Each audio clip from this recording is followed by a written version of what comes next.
సంపాదన చూస్తే ఓవరాల్ గా ఒక 1,20,000 వచ్చింది. ఫస్ట్ మంత్ 621 రూపాయలు, second month 1300, third month 14,000, fourth month 16,000, fifth month 7,000 పడిపోయింది. సిక్స్త్ మంత్ 4,800 పడిపోయింది. మనం ఒకటి గుర్తుపెట్టుకోండి, ఫస్ట్ మంత్ నుంచి నా ఇన్కమ్ ఈ రోజు కూడా జీరో లేదు. అంటే ప్లానింగ్ ప్రకారం చేస్తే డబ్బులు వస్తాయి, జీరో లేదు.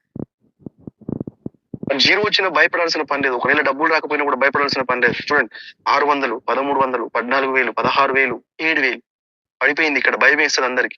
ఎన్నో భయపడాల్సిన పని ఏం లేదు. ఇది బిజినెస్. ఆ బిజినెస్ లో మీకు ఒక ఆ స్ట్రక్చర్ నాలెడ్జ్ వచ్చేంత వరకు తగ్గడం పెరగడం కామన్. అండ్ స్ట్రక్చర్ నాలెడ్జ్ వచ్చినా కూడా బిజినెస్ అనేది తగ్గడం పెరగడం కామన్. కాబట్టి ఈ మనకు అమౌంట్ రావడం తగ్గడం పెరగడం అనేది కామన్ అవుతుంది. నా 7,000 నుంచి 4,000 పడిపోయింది. 4,000 నుంచి మళ్ళీ 5,000 వచ్చింది. 5,000 నుంచి మళ్ళీ 6,000 వచ్చింది. 6,000 నుంచి మళ్ళీ 8,000 వచ్చింది. మళ్ళీ 8,000 9,000 వచ్చింది. ఫారిన్ ట్రిప్ వచ్చింది, దాంట్లో కార్ వచ్చింది. ఒకసారి ఆలోచించండి. బయట జాబ్ లో ఫిక్స్డ్ అమౌంట్ ఉంటుంది, బట్ ఇక్కడ అమౌంట్ తగ్గడం పెరగడం అవుతుంది. కానీ ఓవరాల్ గా 1 year మొత్తం నేను ఎంత సంపాదించిన 1,20,000 వచ్చింది. మార్కెట్ లో 10,000 రూపాయల కంటే ఎక్కువ రాదు కదా. నేను చదువుకున్న చదువుకైతే నేను ఇస్త్రీ చేసినా కూడా 12,000-13,000 రూపాయల కంటే ఎక్కువ రావు నాకు. సెకండ్ ఇయర్ లో యావరేజ్ గా 1,00,000 రూపాయలు వచ్చింది నెలకి. టోటల్ గా 2వ సంవత్సరంలో 12 నెలలు పనిచేస్తే 11,88,000 వచ్చి. మరి ఏమనుకున్నారు? 2వ సంవత్సరంలో ఒకసారి దాన్ని ఆలోచించండి. ఫస్ట్ ఇయర్ లో 1,20,000 మొత్తం 12 నెలలకి. బట్ సెకండ్ ఇయర్ లో 12 నెలలకి 11,88,000. మరి థర్డ్ ఇయర్ లో 16 లక్షలు. అట్లా ఓవరాల్ గా 2018 నుంచి ఇప్పటి వరకు కంపెనీ నుంచి 1,02,50,000 వచ్చింది.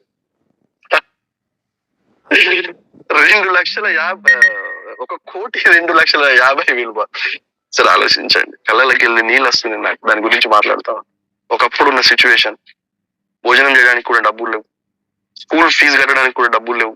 మా కొడుకు ఎగ్జామ్ రాయకుండా ఇంటికి పంపించినటువంటి రోజులు, డబ్బులు లేవు ఎగ్జామ్ ఫీజు కట్ట. బట్ ఈ రోజు మా కొడుకు ఇంటర్నేషనల్ స్కూల్లో చదువుతుండు. ఈ బిజినెస్ స్టార్ట్ చేసిన 7th month లో కార్ అచీవ్ అయినా, 11 నెలలో కార్ తీసుకున్నా. ఆ కార్ ఓపెనింగ్ కి మన గ్రేట్ అప్లైనర్ విజయరాజ్ సారే వచ్చిండు. అది ఇప్పటికీ ఫోటో ఉంది. బట్ నేను ఫోటోలో చూపించడం లేదు, జస్ట్ మాట్లాడదామని, ఒక ట్రైనింగ్ ఇద్దామని చెప్పేసి ఒక కొన్ని స్లైడ్స్ లో. తర్వాత 2 కార్లు వచ్చినాయి. ఇప్పుడు అందరికీ తెలుసు. ఫస్ట్ కార్ నాది Brezza, second car grand Vitara. మస్తు ఉంది. అదే కార్ లో ఇప్పుడు నేను మాట్లాడుతున్నాను. నేను ఆల్రెడీ ఫీల్డ్ లో ఉన్నా.